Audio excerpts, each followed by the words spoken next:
네, 녹색 성장과 지속 가능 발전 우리 11강 유전자 변형 생물체라고 하는 GMO의 이해라고 하는 주제로 이제 같이 공부를 하고 있는데요.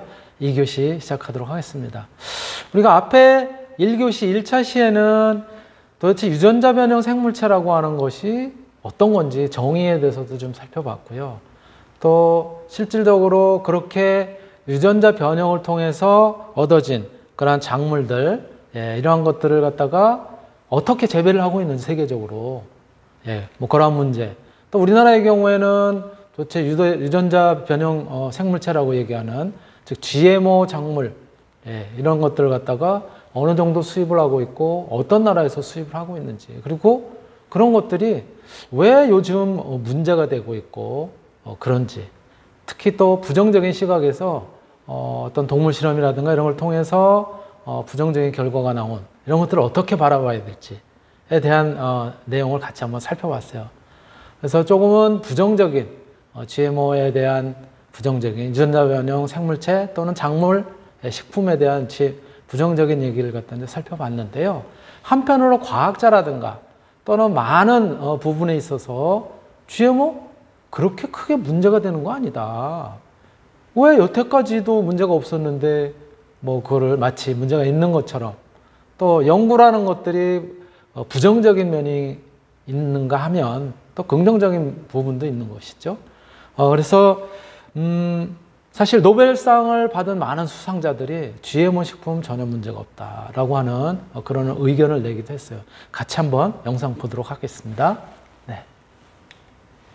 이 노벨상 수상자 124명은 GMO 기술은 기본적으로 안전하고 이 영양 등을 높인 작물이 절실한 개발할 도상국을 위해서 지원한다는 내용의 성명을 환경단체인 그린피스와 UN 대사관 등에 발송했습니다. 네, GMO의 안정성 논란은 뭐 끊임없이 제기되고 있는데요. 안정성 얘기는 뭐 뒤에 하기로 하고요. 노벨상 수상자들이 왜 찬성하고 있는 거죠? 그 비타민 A 결핍증이라고 혹시 들어봤나요? 네, 들어봤습니다. 눈 건강과 관련된 게 비타민 A 아닌가요? 이 비타민 A가 말 그대로 결핍이 돼서 생기는 질환인데요. 이 질환이 심할 경우에는 실명으로 이어지거든요. 세계보건기구 WHO는 약 2억 5천만 명의 아이들이 이 비타민 A 결핍증으로 고생하고 있다, 이렇게 추정을 하고 있습니다. 네. 이 비타민 A 결핍증으로 해마다 약 25만 명에서 50만 명 정도의 어린이가 실명을 하고, 이들 중에 대부분은 1년 안에 사망하는 것으로 지금 보고되고 있습니다. 그렇게나 많은 수가 비타민 A 결핍 사망하는 것은 몰랐는데요. 되게 심각한 것 같아요, 생각보다. 이게 이제 뭐 에이즈나 결핵으로 죽는 사람보다 조금 더 많은 수치거든요. 네. 그렇군요. 그럼 이 비타민 A가 GMO랑은 어떤 관련이 있는 거죠? 이 비타민 A 결핍증은 주로 쌀을 주식으로 하는 동남아시아에서 많이 발생하거든요. 네. 이 쌀에는 비타민 A로 전환되는 이 베타카로틴이라는 물질이 없기 때문입니다. 네. 이 비타민은 우리 몸에서 만들어지지 않고 영양분을 흡수하지만 이제 몸에서 만들어지거든요. 네, 그렇죠. 근데 이제 황금쌀이라는 GMO가 있어요. 이 색깔이 황금처럼 누렇다 해서 황금쌀이라고 부르는 건데, 네. 지난 1999년에 개발이 됐는데 이 황금쌀은 이 유전자 조작을 통해서 이 쌀에다가 베타카로틴이라는 물질을 집어넣는 거죠. 옥수수의 유전자를 활용한 건가요? 옥수수에는 이 베타카로틴이라는 유전자가 있어서 그걸 이제 벼에다 넣어가지고 GMO를 만든 거죠. 그래서 황금색이 띠나 싶기도 베타카로틴이 약간 누런색을 띠거든요. 그렇군요.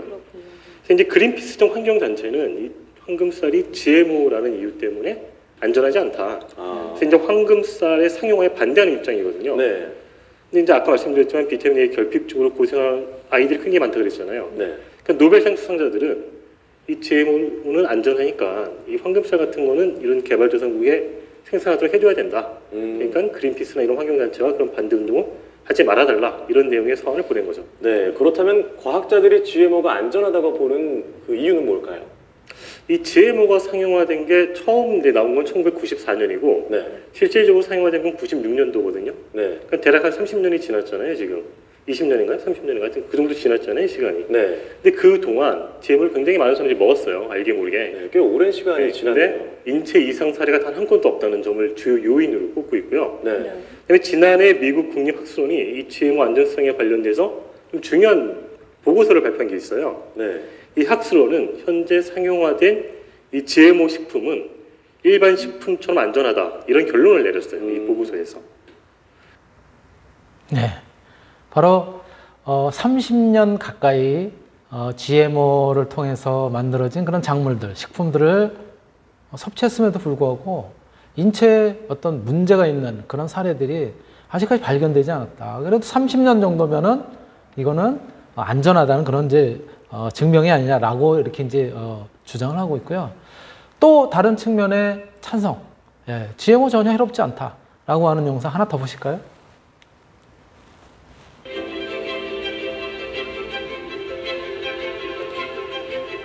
이 부분에서 과학자들의 자연을 이해하는 태도하고 일반인들의 그 자연을 이해하는 태도가 극명하게 갈려지는 것 같은데요. 제 주변의 거의 대부분의 과학자들은 GMO에 대해서 위험하다라는 주장에 대해서 문제가 있는 인식으로 받아들이고 있습니다. 일테면은 저는 지난 30년 동안 무수히 많은 그런 어떤 GM 식물들을 제작을 해왔거든요. 그렇게 제작해온 GM 식물들 중에서 우리 인간에게 해로운 혹은 환경에 해로운 그런 GM 식물을 단 한 번도 제작해 본 적이 없어요. 그건 저뿐만 아니고 전 세계 무수히 많은 식물학자들이 똑같은 경험들을 지금 하고 있는 상황인데요. 한편으로 생각하면 그렇게 해로운 GM 식물을 누군가 제작을 해냈다. 그러면 그거는 엄청난 해외 토픽감일 거야.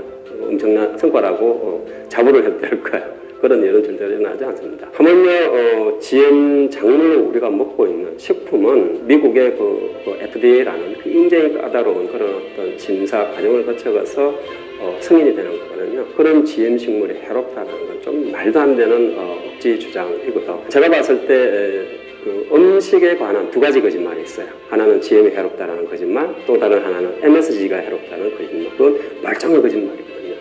속지 않으셔도 됩니다. 그러니까 GM 식품도 결국은 영양학적으로 이제 분석을 해보면 그 안에 단백질이 있을 테고 핵산이 있을 테고 탄수화물이 있을 테고 지질이 있을 테고 뭐 그런 거거든요. 근데 그런 것들 우리 몸속에 들어와서 어떤 작용을 하는 것이 아니고요. 일단 소화기 속에서 분해가 되게 됩니다. 분해가 돼서 뭐 아미노산이 되기도 하고 그보다 더 작은 그런 어떤 유분자가 되기도 하고 GM 식품이라고 해서 그게 우리 몸에 들어와서 별다르게 작용을 한다라는 건 상상할 수가 없는 일이에요. 결국은 소화되어서 우리 몸의 일부러 그냥 투입되어 들어가는 거예요. 네. 그래서 이렇게 노벨상 수상자라든가 또 이 과학자 실질적으로 이제 GM 작물의 개발이라든가 이런 데 종사하는 분들의 그런 어떤 의견을 갖다가 보면은 문제되는 게 없다라고 이야기를 하는데 과연 그럴까요? 글쎄 알 수가 없어. 이게 뭐 찬성의 의견도 있고 반대의 의견도 있고. 그래서 어떤 환경단체가 실험을 해봤어요. 자, 그 실험 사진 한번 보실게요. 네. GMO 옥수수하고 유기농 옥수수, 야생동물 섭취 실험이에요. 왼쪽에 있는 게 뭐냐면은 설치를, 왼쪽에 있는 그림에 왼쪽에 있는 게 뭐냐면 GMO 옥수수. 오른쪽에 있는 것이 그냥 GM이 아니라 유기농 옥수수. 설치를 딱 하고 사진 찍었어요. 그 다음에 일주일 정도, 일주일이 아니라 며칠 정도 놔둔 거예요. 어느 정도 먹는지. 사진을 탁 찍었어요. 먹고 나서. 오른쪽에 있는 유기농 재배를 통한 작물. 이거는 다 먹었어. 없어, 이제. 그런데 왼쪽에 있는 저 GMO, 즉, 유전자 변형 작물의 경우에는 먹다가 말더라 이거예요. 조금만 먹었어. 그렇다는 건 뭐예요? 사람의 경우 해가 있는지 없는지는 잘 몰라도 동물의 경우 사람과 또 다른 어떤 그 감성, 느낌, 또 어떤 뭐 이런 것들을 가지고 있는 동물의 경우 왜 안 먹었지? 뭔가 문제가 있는 거 아닐까? 라고 하는 그런 것들을 방증해주는 그런 사례다라고 이렇게 이야기를 하기도 합니다. 또 다른 사례 한번 또 보실까요? 미국의 일리노이즈 농가예요. 유전자 조작 GMO 콩을 갖다가 일반 종자와 함께 반반씩 나누어서 심었어요. 네. 반반씩 나누어서 심었는데 그 다음부터 GMO 종자 콩밭에는 멀쩡해. 콩이 잘 자라고 있어요. 그런데 일반 콩, GMO가 아닌 일반 유기농으로 심은 콩의 경우에는 철새, 기러기 이런 것들이 막 날라와가지고 다 따먹은 거야. 이거 뭘 얘기를 하는 거죠? 조그맣까 사례하고 좀 비슷한 얘기라는 거죠.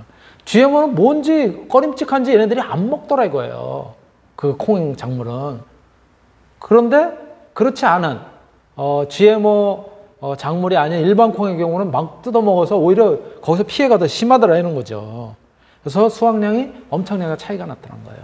그래서 똑같은 몬산토사 제품의 라운드업 레디라고 하는 그런 콩 이런 거는 아예 철새라든가 이런 것들이 와가지고 입에도 되지 않더라. 그래서 여전히 이 GMO는 뭔가 문제가 있는 거 아닌가라고 하는 사례를 갖다 보여주는 그런 이제 사진이에요. 사진 자체로 정확하게 그거를 알 수는 없지만 바로 재배했었던 그런 이제 농가의 사진을 갖다 여러분들이 확인을 할 수가 있는데요. 바로 그렇다면 이러한 유전자 변형 식품, 유전자 변형 생물체를 바라보는 시각, 그러한 유전자 변형체를 바라보는 시각은 어떠한 차이가 있을까? 여러분들 뭐가 보이세요? 이 그림을 통해서 뭐가 보이십니까? 어떠한 시각으로 딱 볼 때는 기둥이 이렇게 재밌게 배열이 되어 있는 것처럼 보이기도 하고 또 다른 시각으로 이렇게 딱 돌려서 보면 사람들이 서로 마주보면서 인사를 하는, 그쵸? 어떻게 보느냐에 따라서 달라질 수 있다라고 우리가 이제 생각할 수 있다는 거죠. 자, 그렇다면 GMO와 관련된 그런 이제 논쟁, 주장들. GMO는 생산량 증가와 농가 소득 증대를 가져왔다. 그렇다 하는 쪽에서는 해충, 잡초, 바이러스 등으로 인한 생산량 감소, 품질 저하를 갖다 개선했다. 그래서 기아 문제를 해결했고 과거와 대비 농수산물 수확량이 증가를 했다. 그래서 농약 비용이라든가 인건비 절감했다. 농가 소득에 기여를 했다라고 하는 쪽이에요. 그런데 반대하는 쪽은 생산량 증대, 농가 소득 증대? 천만의 말씀. 식량 문제는 생산량 부족이 아닌 다국적 기업 그리고 선진국의 식량 독점 때문에 그렇기 때문에 농가도 피해를 보고 그런 거지 그게 아니다. 또 기존 농산물에 비해서 수확량이 적거나 비슷하다는 통계도 있다. 그러한 이제 것들이 단적인 사례로 찬성을 갖다가 이렇게 뒷받침하는 요인은 아니다라고 하는 그런 주장이고요. 두 번째, 영양 강화 목적으로 개발된 GMO는 인류의 건강 증진에 도움이 된다.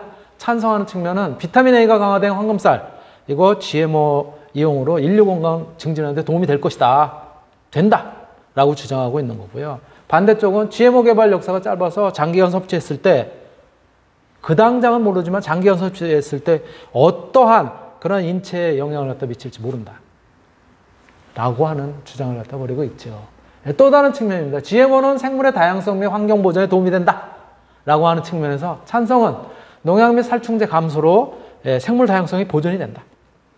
환경 정착 능력이 환경 정화 능력이 높은 유전자 변형 미생물이라든가 식물을 이용해서 환경 오염 물질을 갖다가 분해, 제거, 흡수할 수 있다. 그래서 환경으로 인한 피해를 줄일 수 있다라고 하는 측면이 찬성하는 측면이에요.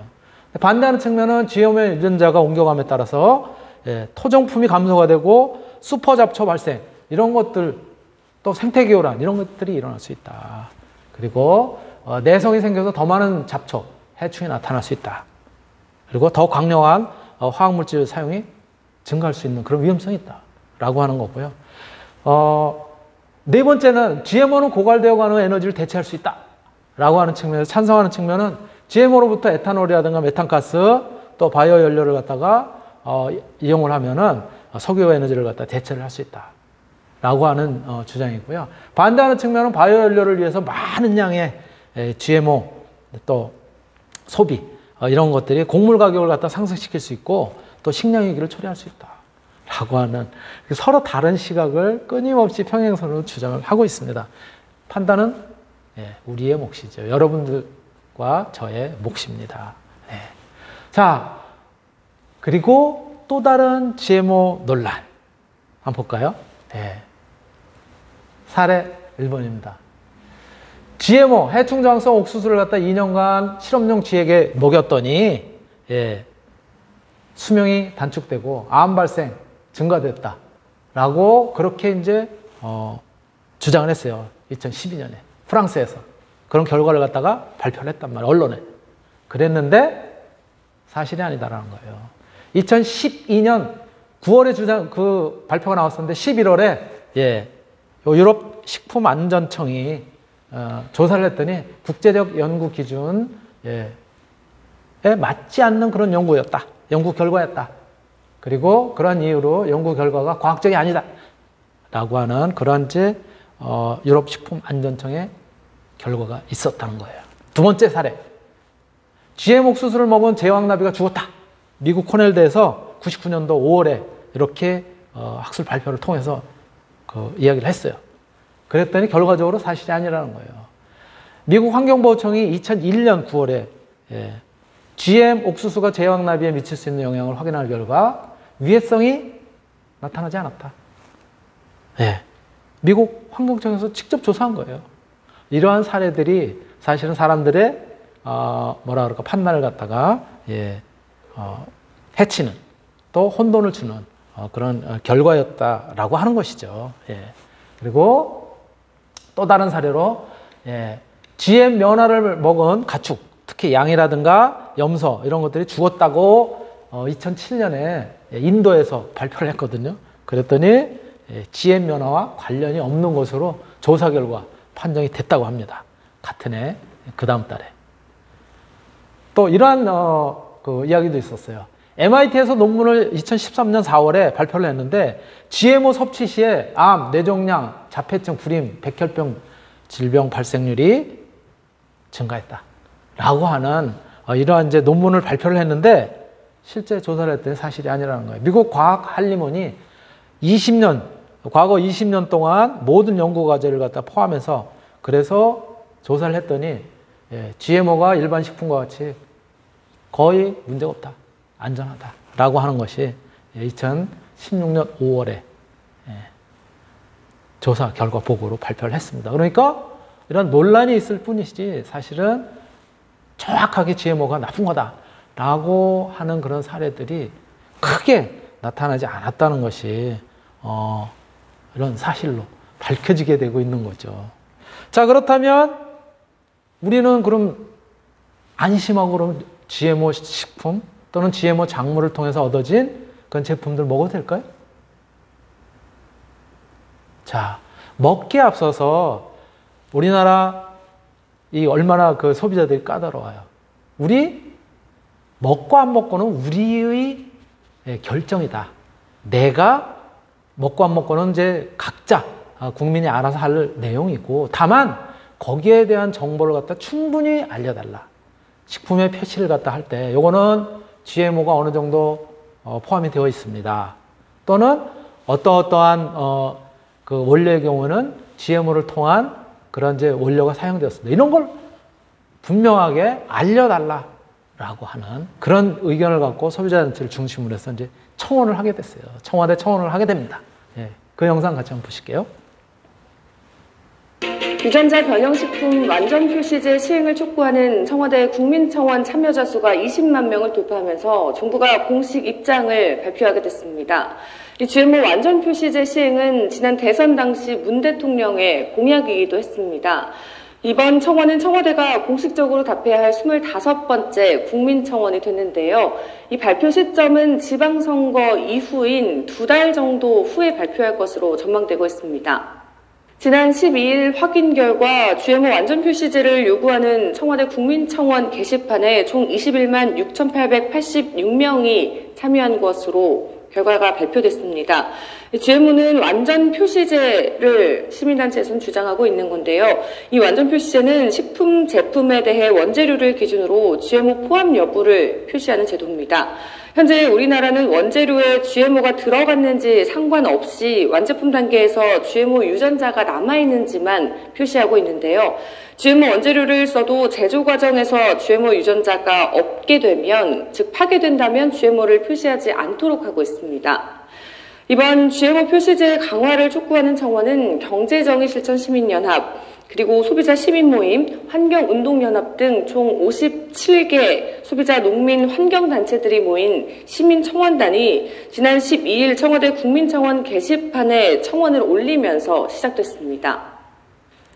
시민청원단은 현행법은 GMO 사용 여부를 강제 표시하는 것처럼 알려져 있지만 실제로는 해당 상품의 99.9%에 아무런 표시가 되지 않고 있다고 지적했습니다. 이어 한국은 안전성 논란이 계속되고 있는 식용 GMO를 연간 200만 톤 이상 수입하고 있고 국민 1인당 매년 40kg 이상의 GMO를 먹고 있다고 지적했습니다. 네, 기본적으로 우리가 먹는 식품에 GMO가 들어있으면 GMO 표시를 해달라는 게 첫 번째고요. 또 우리 아이들이 먹는 학교 급식에 GMO 사용을 하지 말아달라. 이게 두 번째 주장입니다. 또 하나는 소비자 선택권을 측면에서 GMO 말고 GMO가 사용하지 않는 난 GMO 표시가 가능하도록 고시를 개정해달라는 게 세 가지 청와대 국민청원 요구 사항입니다. 한편 한국식품산업협회는 요즘 진행 중인 GMO 완전 표시제를 위한 청와대 국민청원이 현실을 무시한 안이한 비판이라고 주장하고 있습니다. 식품협회는 당장 원가 상승과 국내 생산 제품의 역차별 문제 등 식품산업계 전반의 경쟁력 악화를 초래할 수 있다며 GMO 완전 표시제가 도입되면 소비자들 사이에 불필요한 불안감만 조성하게 될 것이라고 주장했습니다. 네, 이렇게 GMO 완전 표시해달라. GMO와 관련돼서 어느 정도 들어가 있는지, 어떠한 그런 성분을 갖다 사용했는지 이런 것들을 완전하게 표시를 해달라라고 하는 청원이 2018년, 2018년 봄에 우리 사회를 갖다 뜨겁게 달궜습니다. 20만 명이 넘으니까 어떻게 돼요? 청와대에서 이제 해명을 해야 될 거 아니에요. 거기에 설명을 해야 될 거 아니에요. 예, 바로 청와대에서 답변을 하게 됩니다. 직접 수석이 나와가지고 답변을 하고, 그런데 그것이 또 다른 이제 어떤 그 이후에 어떤 이제 뭐라 그럴까 진행사항 이런 것들이 또 이제 문제점으로 드러나게 되는 거죠. 같이 영상 보실게요. 안녕하십니까. RBS 농정브리핑의 정재입니다. 지난 3월 11일 청와대 국민청원에 GMO 완전 표시제 시행을 촉구하는 청원안이 게재됐었습니다. 주 내용은 GMO 사용식품 GMO 표시, 공공급식, 학교급식, GMO 식품 사용 금지, 논 GMO 표시가 불가능한 현행 식약처 관련 고시 개정안을 요구하는 것 등이었습니다. 한 달 만인 4월 11일 약 22만 명이 참여했고 이에 청와대가 공식 답변을 내놓았는데요. 이진석 청와대 사회정책비서관은 청와대 SNS 라이브 방송에서 입장을 밝혔지만 답변은 매우 유보적이었습니다. 소비자 알 권리는 당연히 보장되어야 할 권리입니다. 그리고 국내 농산물의 보호도 굉장히 중요한 과제죠. 하지만 다만 GMO 완전 표시제가 시행이 되면 물가 인상이라든지 혹은 경제적 능력에 따른 계층 간의 그런 위화감 조성의 우려가 있고 또 통상 마찰의 가능성도 제기가 되고 있습니다. 정부 입장에서는 종합적으로 고려해야 될 그런 것들이 이제 되게 많은 사안이라고 볼 수가 있죠. 이런 이유 때문에 정부 부처 내에서도 입장의 차이가 있고 소비자 단체, 시민 단체의 입장에도 이제 차이가 있는 그런 상황입니다. 이에 소비자 시민단체는 긴급 기자회견, 토론회, 행진 등을 통해 GMO 표시제를 강화하겠다는 대통령 공약을 이행하라고 촉구하고 있습니다. 특히 청와대가 언급한 물가 상승과 통상 마찰의 가능성에 대한 근거가 부족하고 사회적 협의체의 형태와 역할이 모호하다고 주장했습니다. 네, 오히려 이렇게 정부가 이렇게 정보를 이렇게 투명하게 공개하지 않음으로써 오히려 이런 그 안전성에 대한 그 불안감을 더 조장하는 것이 아닌가 그런 생각이 들고요. 다음에 그 답변 취재가 좀 굉장히 좀 모호했다라는 좀 생각이 드는데 청원이 그 GMO를 수입하지 말라는 얘기가 아니었잖아요. 수입하지 말라고 하면 통상 마찰을 우려할 수 있을 것 같은데 표시를 때문에 그 수입 이게 뭐 통상 마찰 뭐 물가 상승에서 일단 그에 대한 근거가 너무 부족했다. 다음에 사회적 협의체를 마련하겠다고 했는데 제가 알기로 사회적 협의체는 굉장히 수년간 마련이 되어 있던 걸로 알고 있고요. 그래서 이게 전혀 새로운 답변이 아닌데 이게 정말 정작 청와대가 무엇을 말하고자 하는 것인지 드러나지 않았다 이렇게 평가를 좀 드리고 싶습니다. 또 논의기구 구성 시 소비자단체의 충분한 의견 수렴 절차를 거쳐야 한다고 말했습니다. 식약처가 정책적 의지를 가지고 하고 또 정부가 식약처가 제대로 하는지에 대해서 제대로 컨트롤타워 역할을 하고 또 공정한 구성과 투명한 그 원칙, 공개 원칙을 통해서 협의체가 이루어진다면 아마 훨씬 더 효과적이고 우리가 원하는 결과가 나올 수도 있고 그래야지만 시민단체나 여러 환경단체 또 여기 많은 대신 세계분들도 참여할 수 있다고 생각하고요. 앞으로도 시민단체는 다양한 활동을 통해 정부의 GMO 완전 표시제 이행을 촉구하는 목소리를 높일 예정인데요. 앞으로도 농정브리핑에서는요, 농민들의 의견과 정부의 발표 등을 지속적으로 취재하겠습니다. 네. 청와대 답변 이후에 이게 조금은 원래 그 청원 내용하고 조금 어긋난 그런 이제 답변으로 인해서 소비자 단체 또 관련 단체들이 여러 가지 이제 의견을 내고 이제 그랬었던 거죠. 근데 이제 아까도 잠깐 말씀드렸던 것처럼 보는 시각이 어떠냐에 따라서 요거를 뭐 긍정적 또는 부정적으로 이렇게 이제 해석을 할 수 있는 여지는 있어요. 여러분들이 이제 그런 부분은 잘 판단을 하고 생각을 해야 되겠죠.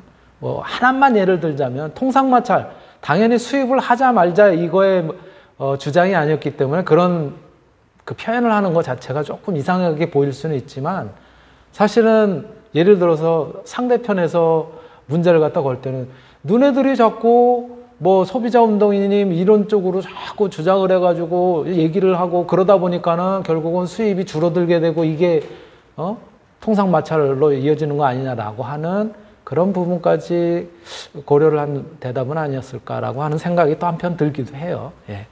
네, 하여튼 그러한 부분이 있었고요. 그래서 이 GMO 완전 표시제와 관련된 그런 어떤 협의체가 과거에도 있다고는 하지만은 실질적인 활동이라든가 이런 부분이 굉장히 미진했었는데 본격적으로 이제 그런 이제 활동을 하게 됩니다. 그 영상도 같이 보실게요. 식품의약품안전처와 한국갈등해결센터는 유전자 변형식품 표시제 개선 방안을 논의하고 사회적 합의를 도출하기 위해 사회적 협의체를 구성했습니다. 위원장은 강영진 한국갈등해결센터 공동대표가 맡았으며 소비자, 시민단체, 식품업계 대표 등 17명으로 구성됐습니다. 협의체는 GMO 완전 표시제를 촉구하는 청와대 국민청원이 20만 명이 넘자 청와대가 지난 5월 사회적 합의를 추진해 나가겠다고 발표함에 따라 구성됐습니다. 네, 그래서 본격적으로 이제 활동에 들어가 있는데 아까 앞에서도 제가 말씀을 드렸지만 활동에 들어가서 이제 입법도 마찬가지 이 부분들이 보완이 돼야 되고 이제 해야 되는데 이게 지금 청원이 됐었던 게 2018년이고 그러한 그 흐름이 2018년 후반, 2019년 이제 본격적으로 진행이 되는 차에 2020년이 들어오면서 어떻게 된 거예요? 이 코로나19가 딱 터지는 바람에 완전히 모든 정책이라든가 이런 것들이 글로 이제 돌아서고 그러면서 지금 굉장히 이게 지지부진해져 있는 그런 상황이에요, 현재가. 예, GMO에 관련돼서는. 자, 유전자 변형 식품 표시 제도에 대한 소비자 의식을 갖다가 한 단체가 조사를 했어요. 그랬더니 최종 식품의 GMO 또는 GMO DNA 또는 단백질 미잔류 시의 GMO 사용 여부 미표시에 대한 의견. 그랬더니 2014년에는 86%였었는데 2016년 조사에서는 91.4% 다 표시 다 해야 된다. 무슨 얘기냐. 그래서 GMO 원료를 사용했다면 모두 표시하자. 라고 하는 그런 의견이 압도적으로 증가했다는 이렇게 소비자 의식이 점점 변하고 있다. GMO에 대한 뭐 긍정적인 부분에서 조금 우려를 하는 그러나 선택권은 우리가 할 테니 다 표시해달라 라고 하는 부분의 의견이 훨씬 증가한 것을 갖다 이제 볼 수 있습니다. 자, 그러면 이러한 GMO 관리 체계 우리나라에서 어떻게 하고 있는지 같이 한번 잠깐 보시면은 이렇게 세 가지 유형을 갖다가 통틀어서 관리를 하고 있어요. 사정관리 측면에서는 안전성 심사라든가 수입 승인, 수입 관리 이런 것들을 철저하게 사실은 세계 어느 나라보다도 하고 있고요. 그리고 그런 기반을 구축을 하기 위해서 법령이라든가 제정하기도 하고 개정하기도 하고 제도를 갖다 정비를 하고 있고 사후관리 측면에서는 지도 점검, 수거, 검사, 교육, 홍보 이런 측면을 정부 차원에서도 하고 있는 것으로 그렇게는 소비자 단체를 포함해서 많은 사람들이 확인할 수 있는 그런 내용들입니다. 자, 그러나 여전히 제가 말씀드렸던 것처럼 이 코로나로 인해서 이게 어떤 정착이 아직은 덜 되어 있는 상태고요. GMO 완전 표시제가.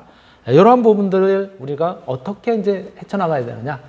다양한 입장, 소통, 대화 필요하겠죠. 소비자는 GMO에 대한 안전성 확보와 완전 표시제 필요하다라고 끊임없이 이야기를 하고 있고 이렇게 요구를 하고 있는데 연구자들은 한편으로는 생명과학 연구가 반드시 필요하고 미래 성장 동력으로 육성해야 되는 측면에서 정확한 정보 이런 것들을 갖다가 제공을 할 테니 그거는 이제 사실에 입각해서 판단을 할 필요가 있다라고 주장을 하고 있고요. 산업체에서는 식품 원료 확보에 어려움이 있을 수 있다. 또 추가 비용이 소요되는 그런 측면도 있으니 생명과학 연구를 바탕으로 해서 분명하게 아닌 건 아니고 긴 건 기고 이러한 소비자의 선호 또는 어떤 의식 이런 것들이 이제 정립이 돼서 그런 것들이 이제 반영이 돼서 돼야 될 필요성이 있다. 정부 생명과학 육성법 1995년에 제정이 됐고요. LMO법 2008년에 시행이 되고 있어서 생명과학 연구를 육성을 하고 그런 안전성 확보를 최우선으로 국민의 안전성 확보를 갖다 최우선으로 하는 그런 것들을 갖다가 고려를 해서 그래서 정책을 펴나가야 되지 않겠느냐.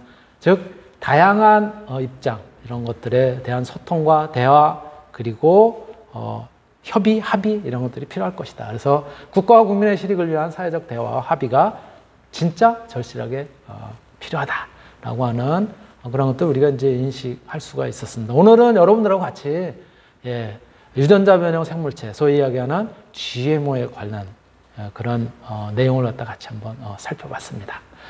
여러분들은 어떤 생각들을 가지고 계신가요? 네, 오늘 제가 준비한 내용은 여기까지고요. 마치도록 하겠습니다.